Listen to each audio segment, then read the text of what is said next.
በ5 ደቂቃ ውስጥ እንደዚህ ክሽን ያለ የጎመን ሽሮ እንዴት እንሰራለን? እስከ መጨረሻው አብራችሁን ቆዩ። ሰላም ውድ ተመልካቾቼ እንዴት ናችሁ? ዛሬ እንግዲህ ጎመን በሽሮ እንዴት እንደምንሰራ ነው የምናየው። እዚህ ጋር እንደምታዩት የሚያስፈልጉኝ ግብአቶች አዘጋጅቻለሁ።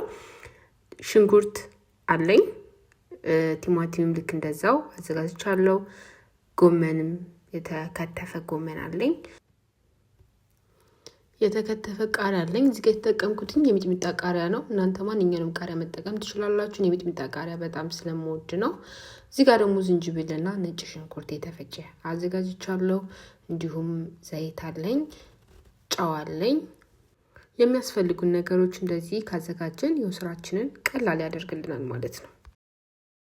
እንግዲህ የሚያስፈልጉ ግብአቶችን ካዘጋጀን በኋላ መስራት እንጀምራለን ማለት ነው። እዚህ ጋር መጥበሻውን ካደረግን በኋላ ያዘጋጀነው ዘይት እናደርጋለን ማለት ነው። እዚህ ጋር ዘይታችን እንግዲህ ግሏል። ስለዚህ ያዘጋጀናትን ሽንኩርት እናረጋታለን ማለት ነው።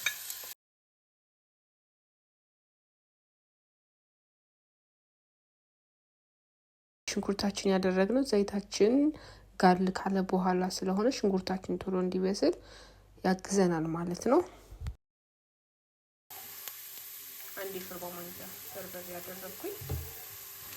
ስለዚህ እዚህ ጋር ትንሽ ውሃ ጠብ እያደረግን በርበሬያችንን በደንብ ጥብስ እናደርጋለን ማለት ነው። ያው እኔ በመጠኑ ትንሽ ስለሆነ የፈለኩትኝ ነው በትንሹ ያደረኩትኝ። እናንተ ደግሞ እንደምትፈልጉት መጠን መጨመር ትችላላችሁ።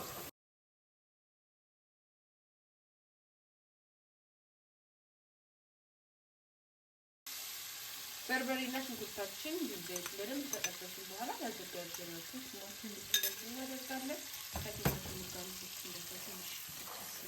እሺ ውድ ተመልካቾች እንግዲህ እንደምታዩት ሽንኩርት፣ ዘይት፣ ቲማቲማችንን እንዲሁም በርበሬያችን እንደዚህ ጥብስ ካደረግን በኋላ ትንሽ ውሃ ጠብ እያደረግን እናበስለዋለን በደንብ ማለት ነው።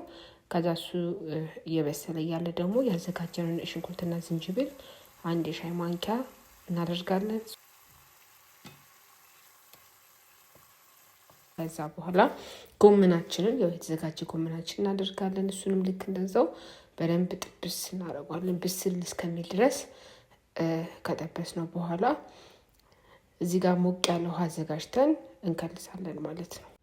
እዚህ ጋር የተጠቀምነው ውሃ የፈላ ስለሆነ ያው ብዙ እስከሚፈላ መጠበቅ አይጠበቅብንም። ሽሮአችንን መጥነን እንመታለን ማለት ነው። ሽሮአችንን አድርገን ልክ እንዳይጓጉልብን በደንብ መዋሃዱን ቼክ ማድረግ አለብን።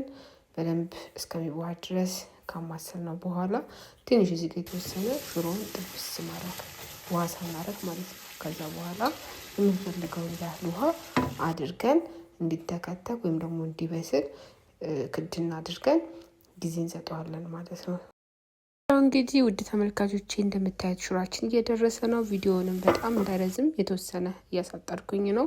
ውድ ተመልካቾቼ እንደምታዩት ሽሮአችን እንግዲህ በደንብ እየተንተከተከ ነው፣ በደንብ እየበሰለ ነው። እዚህ ጋር መድረሱን የምናውቅበት ደግሞ ዘይቱን ወይም ደግሞ ቅባቱን ወደ ላይ እየተፋ ሽሮ ብስል ማለቱን እናያለን ማለት ነው። እንግዲህ ሁላችሁም በየቤታችሁ ሞክሩት። በጣም እንደምትወዱት ተስፋ አደርጋለሁ። ቪዲዮ ከተመቻችሁ ላይክ፣ ኮሜንት፣ ሰብስክራይብ ያደርጋችሁ አበረታቱኝ። እንግዲህ ጨዋችን ቀመስን፣ ቃሪያችንን ማደረግን። ከዛ ያው ለመመገብ ዝግጁ ነው የምናደርገው። ስለዚህ ቪዲዮአችን በዚህ ተጠናቋል ማለት ነው። በቀጣይ የጾም ወቅት እንደመሆኑ መጠን ደግሞ የተለያዩ የጾም ምግቦች እንዴት እንሰራለን የተለያዩ ቪዲዮዎችን ምለቅላችሁ ይሆናል።